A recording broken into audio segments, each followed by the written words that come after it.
So have any of you guys ever applied for a business credit card? If you have, it's actually kind of a fairly easy process. They just want like your EIN number for your business. They might ask your social security number, but it doesn't usually tie to that. And then they ask you and how much you expect to make in the home, like your home income sometimes, but as a business, what you expect to make. And there's not really any process that they go through to verify any of that. And not that I mean, I can make my payments, but I had one certain business credit card, whatever company you want to call it, that I had called ahead to make sure they weren't gonna like flag my card for fraud or anything for a big purchase. And they said, no, whatever your limit is what you're able to use. And I said, okay, great. So then I made a big purchase. Yeah, what do you call it? Maxed out the credit card. And while they're right, the purchase still went through. They ended up flagging it for financial verification, I guess you'd call it, because like maybe 2 days later they called me and they wanted to know where, like what bank account I would be paying the credit card off with.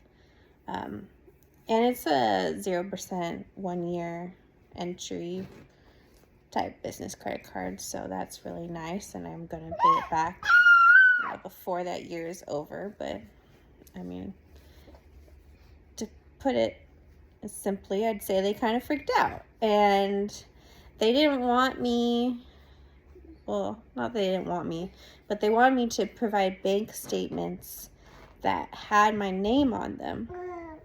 And I told them, well, I'm paying it back with my business checking account.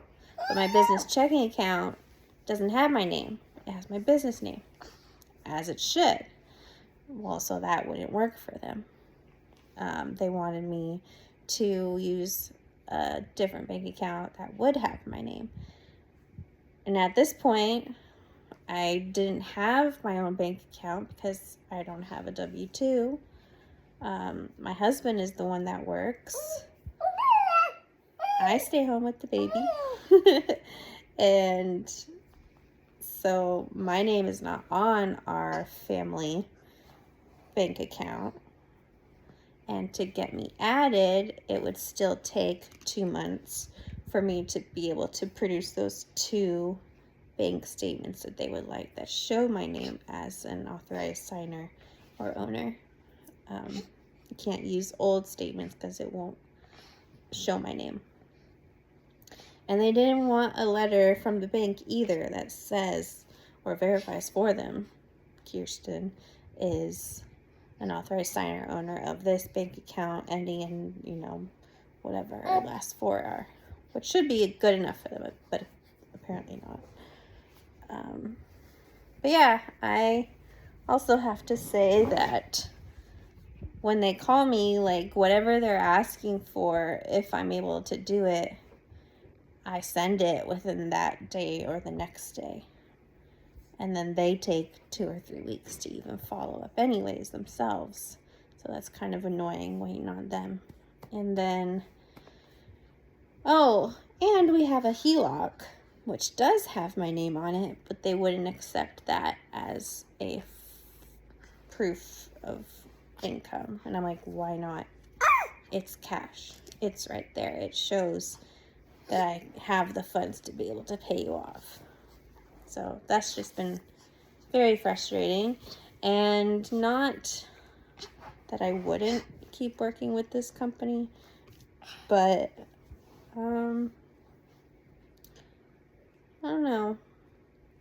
It's not that big of a deal to me now to like keep their card, because I asked them, like, if there's not a way for me to prove this for you guys by the time limit that you're giving me, which every time they call they say you have 1 week to finish this. Well, if I'm not able to, what are you gonna do? And they're like, oh, we'll just you know, close the card and you won't be able to use it again. But you'd still have the same amount of time to pay it back as you'd like. And I was like, okay, well, that's not a big deal to me. And they're like, oh, but we don't want to lose your business. Well, of course not, but it's going to be this difficult. Maybe just close it. I don't really care. It's kind of been a pain in the butt. And he's very talkative right now.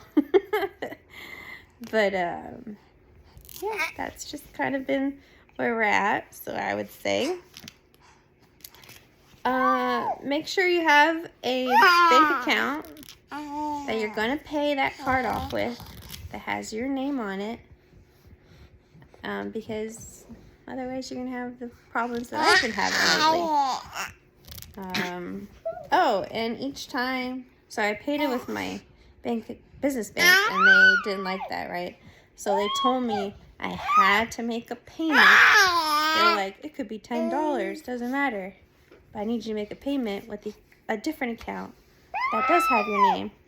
And I'm like, so at this point, after like maybe 6 calls with them, I've made like 3 or 4 payments, which are above that minimum payment amount, which kind of throws everything off for me anyways. But whatever, lesson learned. And maybe try to do this next time when she is sleeping.